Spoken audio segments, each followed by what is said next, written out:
The alien doctors believed pain had its limits. For every known species in the galaxy, there was a threshold, a point where nerves overloaded, minds fractured, and bodies simply failed. It was an efficient, almost merciful system. Pain existed to stop you, then they met the humans. The first human patient arrived after a violent boarding incident. He was a mess of shrapnel wounds, severe burns, broken ribs, and internal bleeding.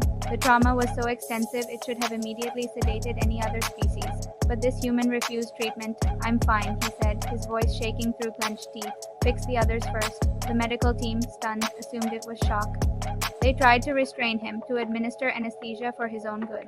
But the human fought it, not with panic, but with a raw, focused frustration. "Stop," he growled. The lead physician, a Zelari trauma specialist with 600 years of experience, was completely taken aback. "No species remains conscious with this level of injury," she stated, her voice a mix of confusion and authority. The human just laughed, a broken, wet sound. "We do," he managed to reply. Scans confirmed the impossible. His pain receptors were firing at levels that should have been catastrophic.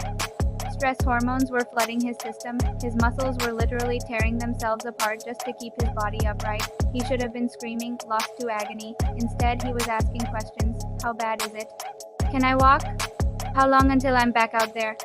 The doctor documented every single detail. In the days that followed, more humans arrived. There were burn victims who cracked jokes while skin was being grafted onto their bodies. There were soldiers who held the medics' hands steady while their own bones were being set. There were even civilians, grievously injured, who apologized for bleeding on the floor. The Zelari Medical Council was in an uproar. They demanded answers. "Why do they not shut down?" they asked in a flurry of urgent transmissions. The answer came slowly, pieced together from observation and reluctant testimony. It wasn't that humans didn't feel pain. Oh, they felt it intensely. They just didn't treat it as a stop signal. For them, pain was information.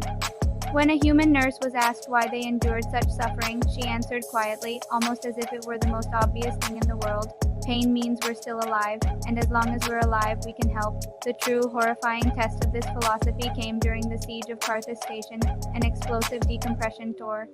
Through the main habitat ring, hundreds were injured. Power was failing and life support was collapsing all around them. The alien triage teams, adhering to strict safety protocols, withdrew when conditions crossed their operational thresholds. It was too dangerous to continue. The humans stayed. One human medic worked tirelessly with half his suit ruptured, the blood from his arm freezing into a grotesque sculpture in the vacuum. His suit's vitals screamed fatal warnings, a constant blaring alarm of imminent system failure. The Zelari doctor, watching from a safe distance, ordered him to retreat. He just shook his head. "Can't," he said, his voice strained. "Not yet. How are you even functioning?" she demanded, her voice full of disbelief. He gave a simple, chilling answer. "Training," he said, "and practice." He only collapsed after the very last patient was stabilized and secured. He died 2 minutes later. The report from Karthus Station sent shockwaves through the Galactic Union. The findings were undeniable. Humans didn't ignore pain. They accepted it. They worked through it. They made conscious decisions about who deserved relief more than they did.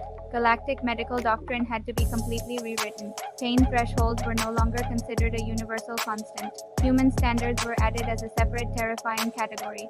Emergency response plans were updated to include a new critical assumption. If a human says they are fine, they are not. If they say they can keep going, you must believe them. And if they finally stop, it's only because there was absolutely nothing left to save. The Zelari doctor filed her final note, her 600 years of medical certainty shattered. "Humans do not endure pain because they are strong," she wrote. "They endure it because it means someone else might suffer less." It was in that moment that the galaxy finally began to understand. Pain was not humanity's weakness.